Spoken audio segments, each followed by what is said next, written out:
Hello friends, welcome to JNC. Friends, इस video में हमारे पास जो क्वेश्चन है उसमें हमें एक लेंस गिवन है जिसकी फोकल लेंथ प्लस 12 सेंटीमीटर है, यानी कि एक कॉन्वेक्स लेंस है। और फ्रेंड्स, इस लेंस के ऑप्टिकल सेंटर से है ना डी डिस्टेंस पर एक ऑब्जेक्ट है लेफ्ट में। और फ्रेंड्स, इस सिस्टम के लिए हमें 3 सिचुएशन गिवन है और हमें इन 3 सिचुएशंस के लिए इस डी की वैल्यू फिगर आउट करनी है। तो फ्रेंड्स, फर्स्ट सिचुएशन में हमें जो गिवन है वो ये है कि जो इमेज है ना, जो इमेज है वो वर्चुअल है इस ऑब्जेक्ट की और 3 टाइम्स है साइज ऑफ ऑब्जेक्ट के, है ना। सेकंड केस में हमें गिवन है जो इमेज है वो रियल है और 3 टाइम्स है साइज ऑफ ऑब्जेक्ट के। थर्ड सिचुएशन में हमें गिवन है कि इमेज जो है रियल है और 1/3 टाइम्स है साइज ऑफ ऑब्जेक्ट के। तो फ्रेंड्स, क्वेश्चन मैंने आपको एक्सप्लेन कर दिया है। आप वीडियो पॉज करके एक बार इस क्वेश्चन को ट्राई कर लो, उसके बाद आ जाओ मेरे डिस्कशन पे।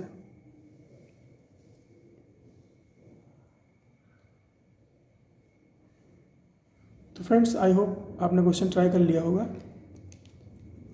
तो मैं अब इसका सॉल्यूशन डिस्कस करने जा रहा हूँ। फ्रेंड्स, फर्स्ट केस की अगर बात करें तो हमसे बोला गया है कि जो इमेज है वो कैसी है, वर्चुअल है। फ्रेंड्स, कॉन्वेक्स लेंस के केस में अगर इमेज वर्चुअल है, इसका मतलब इमेज कैसी होगी, अपराइट होगी, है ना। अपराइट होगी। अपराइट का मतलब कैसा है कि सेम साइड में बनेगी जिस साइड में ऑब्जेक्ट रखी हुई है, यानी कि m पॉजिटिव होगा। मैग्नीफिकेशन कैसा होगा, पॉजिटिव होगा। वर्चुअल होने का मतलब कैसा है, इमेज जो है वो अपराइट है, यानी कि m कैसा है, पॉजिटिव है। और फ्रेंड्स, इमेज कैसी है, 3 टाइम्स है ना, 3 टाइम्स साइज ऑफ ऑब्जेक्ट है।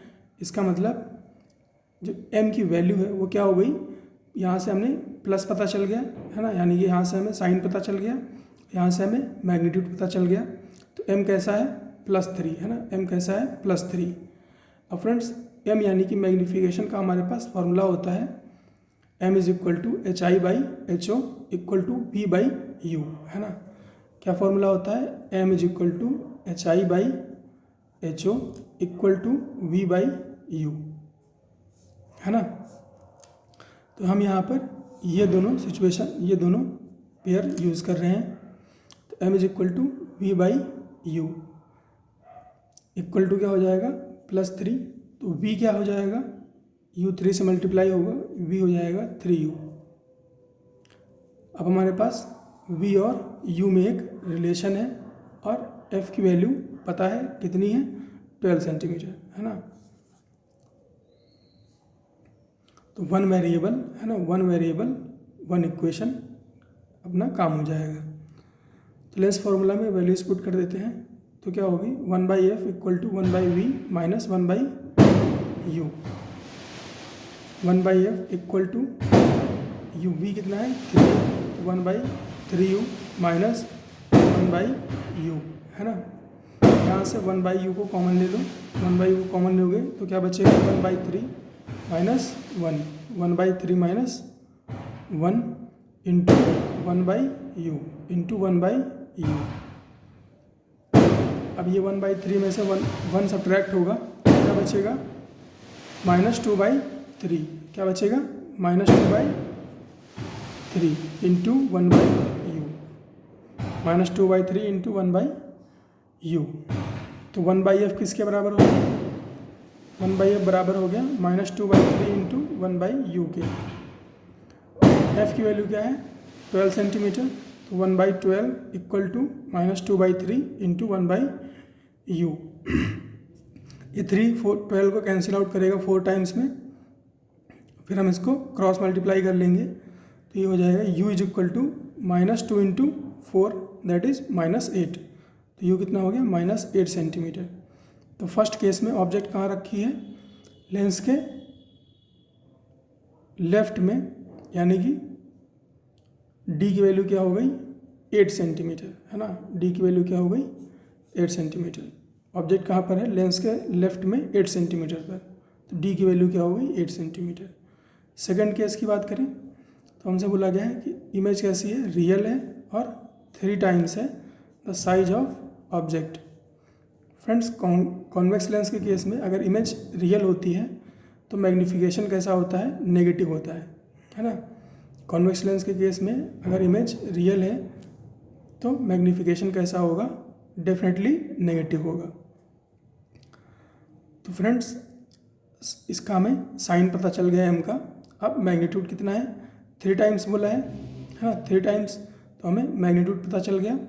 तो अब हम एम की वैल्यू बता सकते हैं कितनी, M is equal to -3, M is equal to -3। अब एम क्या होगा, M equal to V by U equal to -3। यहाँ से हमें वी मिल गया कितना, -3u, है ना, वी मिल गया -3u।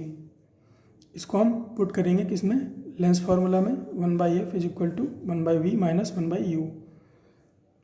तो 1/f इज इक्वल टू क्या हो जाएगा, -1/3u, है ना, -1/3u। v की जगह पे -3 पुट करोगे तो ये हो जाएगा -1/3u माइनस 1/u।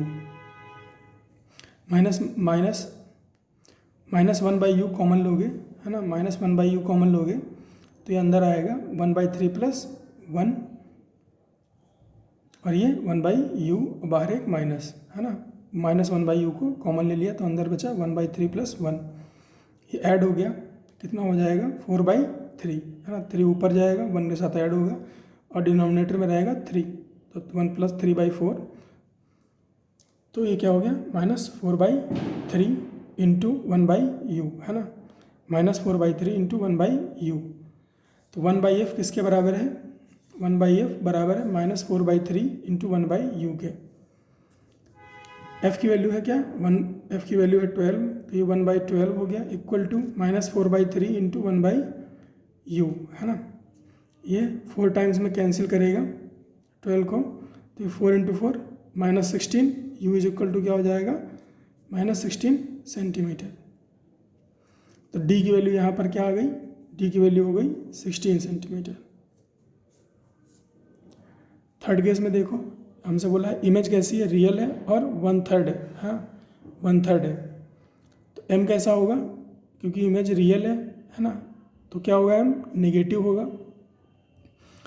और मैग्नीट्यूड कितना है 1/3, तो m की वैल्यू क्या हो गई -1/3, तो m is equal to v by U equal to -1/3, तो v क्या हो गया -u/3। अब इसको लेंस फार्मूला में पुट कर दो तो अपने पास क्या आएगा, 1/f इक्वल टू v की जगह पर, है ना, -u/3 रखोगे तो ये आएगा -3/u minus u, -1/u common लोगे तो ये क्या हो जाएगा -3 + 1 इंटू 1/u, है ना, और ये 3 + 1 4 हो जाएगा, तो ये हो जाएगा -4/u। तो 1/f किसके बराबर आया, -4/u के। f की वैल्यू क्या है 12, तो ये हो गई 1/12 इक्वल टू -4/u, -4/u। तो u कितना हो गया -4 इंटू 12 -48 सेंटीमीटर। तो इस तरह से हम तीनों क्वेश्चन को सॉल्व कर सकते हैं। ये मैग्नीफिकेशन के फॉर्मूला पर बेस्ड एक क्वेश्चन था। आई होप आपको समझ में आया होगा। मिलते हैं फ्रेंड्स नेक्स्ट क्वेश्चन में।